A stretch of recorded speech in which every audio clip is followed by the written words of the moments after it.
চালু করেছেন। তারেক রহমান ছাত্র জনতার আন্দোলনে নেতৃত্ব দিয়ে ফ্যাসিবাদী শেখ হাসিনাকে এদেশ থেকে পালাতে সাহায্য করেছেন। পুনরায় আবার মানুষের ভোটের অধিকার এবং কথা বলার অধিকার ফিরিয়ে দিয়েছেন। তাই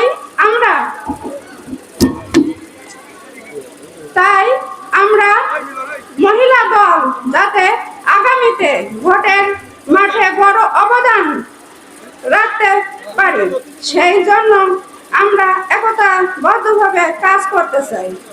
আগামী নির্বাচনের খোকসা কুমারখালী ধানের শীষের কাণ্ডারি সৎ যোগ্য জননেতা জনাব শেখ সাদিক হাতকে শক্তিশালী করে তাকে বিজয়ী করে কুষ্টিয়া 4 আসন জনাব তারেক রহমানের উপহার দিতে চাই।